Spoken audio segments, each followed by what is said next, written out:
Good morning students. हमने पढ़ी उत्क्रमणीय अभिक्रिया और अनुत्क्रमणीय अभिक्रिया। उत्क्रमणीय अभिक्रिया ऐसी रासायनिक अभिक्रिया जिसमें अभिकारक से उत्पाद और उत्पाद से पुनः अभिकारक बनता है, उत्क्रमणीय अभिक्रिया कहलाती है। ये अग्र मतलब ये दिशा, देखो ये दिशा, ये अग्र और प्रतिध्वनि वापिस उत्पाद से अभिकारक, ये प्रति, तो दोनों दिशाओं में होती है। उत्कीर्णीय अभिक्रिया कहलाती है बर्फ से जल या जल से वाष्प, ऐसे लिखूं मैं ये वाष्प, तो भी क्या है, उत्कीर्णीय अभिक्रिया है। ठीक है। अनुत्कीर्णीय अभिक्रिया ऐसी रासायनिक अभिक्रिया जिसमें अभिकारक से तो उत्पाद बनता है लेकिन उत्पाद से पुनः अभिकारक नहीं बनता या नहीं बदलता, अनुत्कीर्णीय अभिक्रिया कहलाती है। कार्बन और ऑक्सीजन के मध्य होने से कार्बन डाइऑक्साइड बनती है, तो यह है अनुत्कीर्णीय अभिक्रिया। अब देखो, अब हम आगे देखते हैं ऊष्माशोषी अभिक्रिया। क्या देखते हैं? ऊष्माशोषी अभिक्रिया।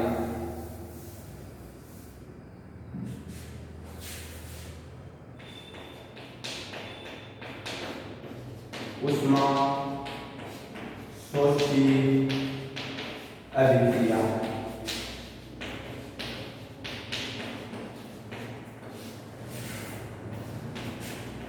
ऐसी रासायनिक अभिक्रिया, ऐसी रासायनिक अभिक्रिया जिसमें ऊष्मा का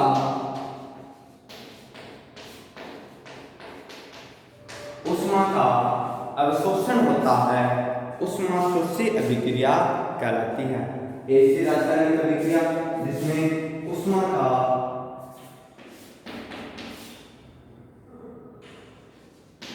अवशोषण होता है,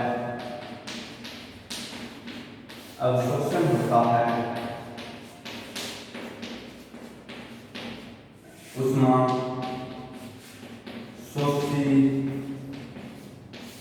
अभिक्रिया कहलाती है, ऊष्माशोषी अभिक्रिया कहलाती है। एग्जाम्पल देखो, H2 प्लस I2 प्लस ऊष्मा का अवशोषण हुआ और क्या बनेगा, 2HI, तो ये है ऊष्माशोषी अभिक्रिया। देखो यहाँ ऊष्मा देनी पड़ रही है, ऊष्मा को ग्रहण कर रहे हैं। फिर है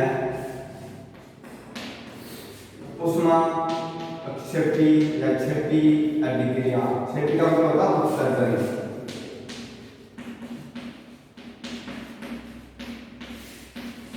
ऐसी रासायनिक अभिक्रिया जिसमें ऊष्मा का उत्सर्जन होता है। देखो, ऐसी रासायनिक अभिक्रिया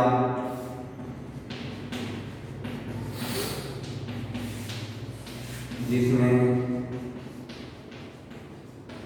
ऊष्मा का उत्सर्जन होता है, यानी बाहर निकलती है, उत्सर्जन होता है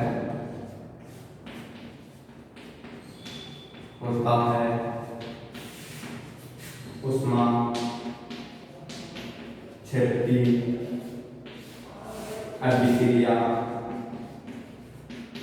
कहलाती है।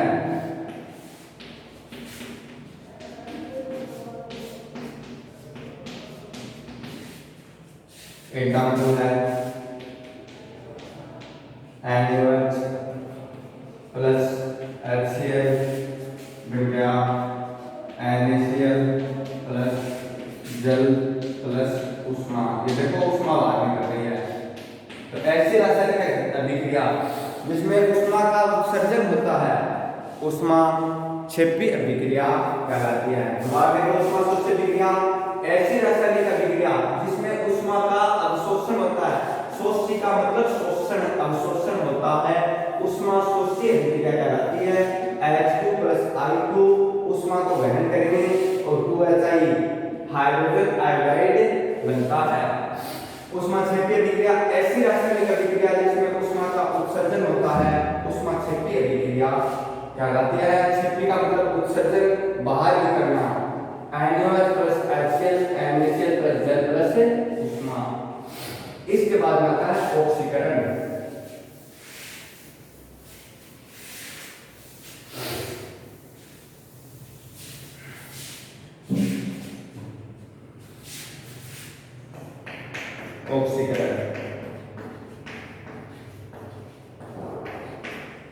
ऑक्सीजन होती है ऐसी रासायनिक अभिक्रिया, ऐसी रासायनिक अभिक्रिया जिसमें ऑक्सीजन जुड़ती है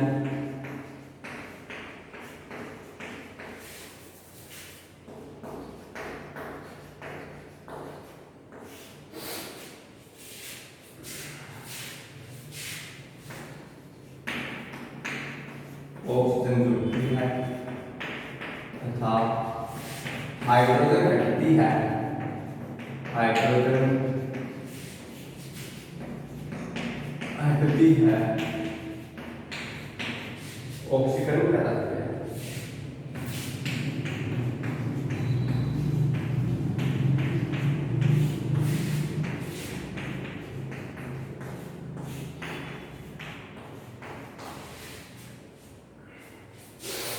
एग्जाम्पल देखो, Mg+O2 क्या बनेगा, MgO ऑक्सीजन जुड़ गई ना, मैग्नीशियम ऑक्सीजन से क्रिया करके मैग्नीशियम ऑक्साइड बनता है।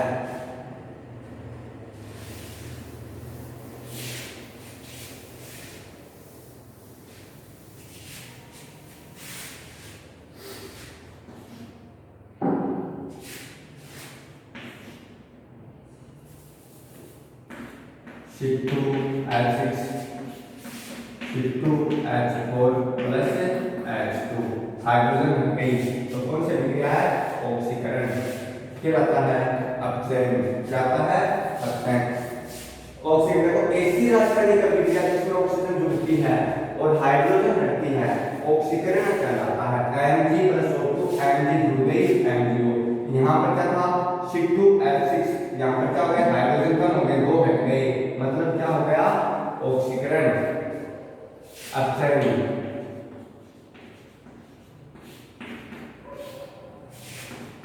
ऐसी रासायनिक अभिक्रिया, ऐसी रासायनिक अभिक्रिया जिसमें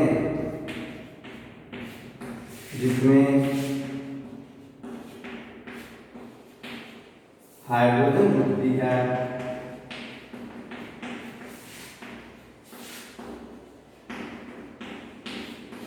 जुड़ती है तथा ऑक्सीजन हटती है,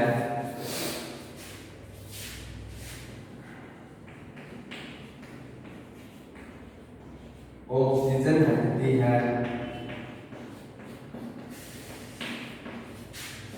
अपचयन कहलाती है, अपचयन कहलाती है।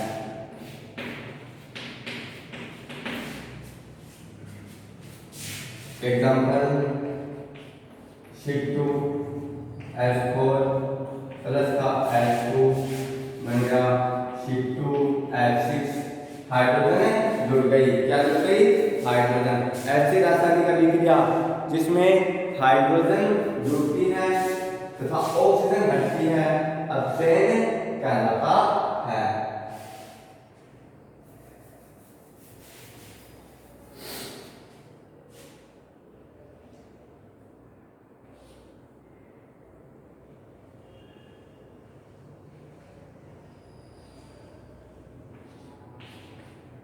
C+O2 क्या हो गया, ऑक्सीजन हट गई, क्या हट गई, ऑक्सीजन। कौन सी अभिक्रिया हो गई, ऑक्सीकरण, अपचयन।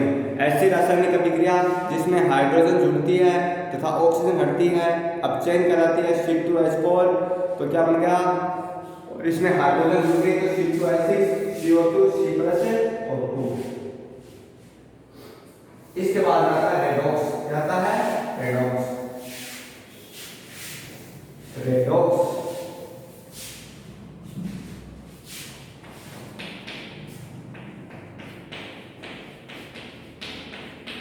रेडॉक्स अभिक्रिया, इसको ऑक्सीकरण अपचयन भी कहते हैं।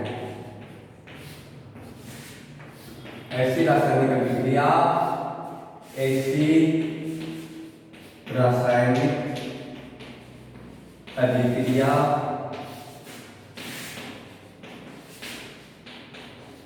जिसमें ऑक्सीकरण व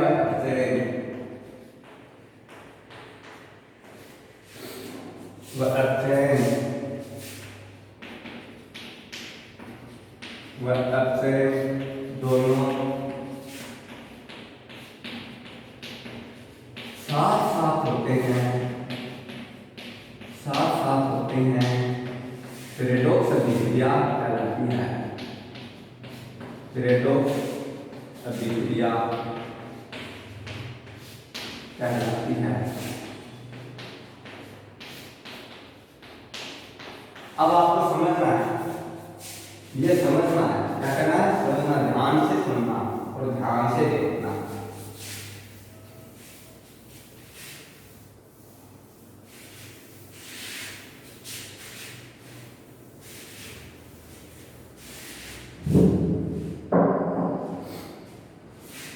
एग्जाम्पल देखो पहले, मैंने लिख दिया Z10 प्लस CuSO4, क्या बन गया? Cu plus ZnSO4। देखो मैं नोट बना के लिखता हूँ, इधर देखो नोट। यदि मान बढ़े तो क्या होगा? ऑक्सीकरण। क्या होगा? ऑक्सीकरण। यदि मान बढ़े तो है ऑक्सीकरण। और यह पहला पॉइंट। दूसरा, यदि मान घटे तो होगा अपचयन। मैंने लिखा है नोट, यदि मान बढ़े तो ऑक्सीकरण और यदि मान घटे तो अपचयन। आपने 9th क्लास में पढ़ा था जिंक के ऊपर क्या होता है? जिंक Zn पर +2, Cu पर +1 होता है, क्यूप्रिक पर 2, ठीक है, फेरस पर Fe+2, फेरिक पर Fe+3, इस तरह से पढ़ा था आपने, ठीक है। यदि इस तरह से आपको दिखाई दे तो अकेला ये तत्व है तो मान होगा 0। क्या होगा? 0। और इस तरह से है, अनुसूत्र के रूप में है तो Cu पर +2, सल्फेट पर -2, तिरछा गुणा करते हैं, इधर दो समान होते हैं तो लिखते नहीं है, तो CuSO4 बन गया। तो इस Cu का मान क्या है? इस Cu का मान है +2। अब बताओ, अकेला है ये Cu, अकेला है तो मान क्या होगा? 0। और इधर क्या होगा?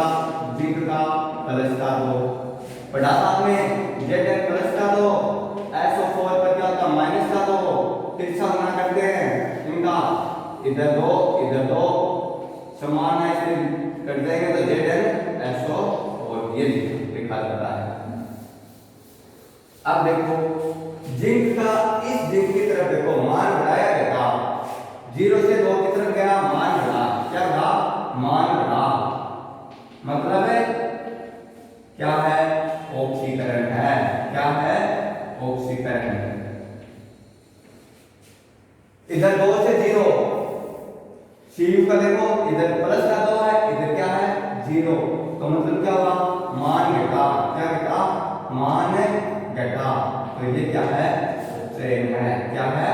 अपचयन। आई बात समझ में? इस तरह से रेडॉक्स अभिक्रिया का ये क्या है? उदाहरण है। ऐसी रासायनिक अभिक्रिया जिसमें ऑक्सीकरण और अपचयन दोनों साथ साथ होते हैं, रेडॉक्स अभिक्रिया कहलाती है। तो ये हो गया उदाहरण देख लो, Zn plus CuSO4 Cu plus ZnSO4। यदि मान घटे तो ऑक्सीकरण और यदि मान घटे तो अपचयन। नीचे देखना 0 से इधर क्या होता है, इधर जिंक का 0 है, इधर जिंक का प्लस का 2 है, मान घटा है तो ऑक्सीकरण।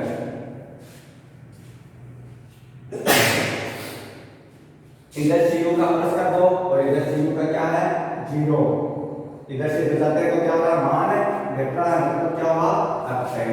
ये हो गया। अब लास्ट अभिक्रिया है उदासीनीकरण।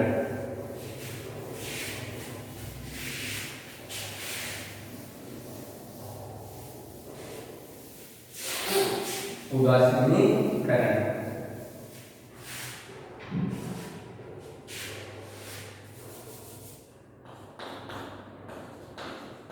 उदासीनीकरण अभिक्रिया।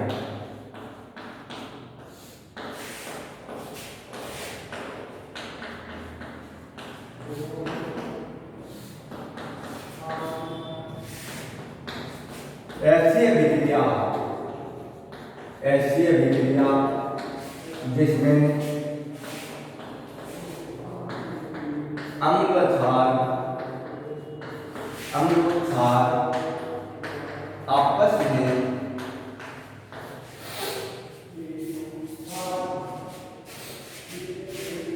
आपस में क्रिया करके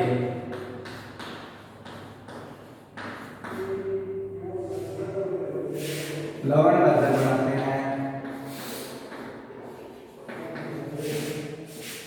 बदल बनाते हैं। उदासीनीकरण अभिक्रिया कहलाती है। उदासीनीकरण अभिक्रिया कहलाती है।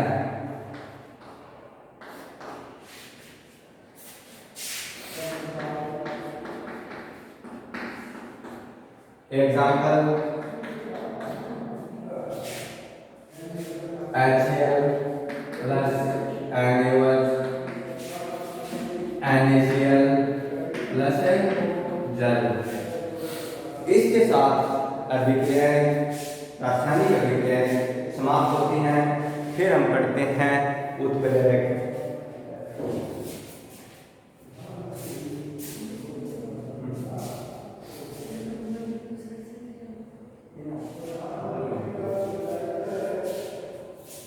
अभी तक आपने रासायनिक अभिक्रियाएं पढ़ी। कौन कौन सी रासायनिक अभिक्रिया पढ़ी, एक बार पुनः देखते हैं। सबसे पहले आपने पढ़ी संयोजन ऑब्लिक योगात्मक। फिर आपने पढ़ी अपघटनीय ऑब्लिक वियोजन। यदि आपने 3 प्रकार की पढ़ी थी, प्रकाश, ऊष्मीय और विद्युत। फिर आपने पढ़ी थी विस्थापन। फिर आपने पढ़ी थी मंद अभिक्रिया। 5 पढ़ी थी तीव्र अभिक्रिया। 6 आपने पढ़ी थी उत्कर्षणीय अभिक्रिया। 7 पढ़ी थी अनुत्कर्षणीय अभिक्रिया।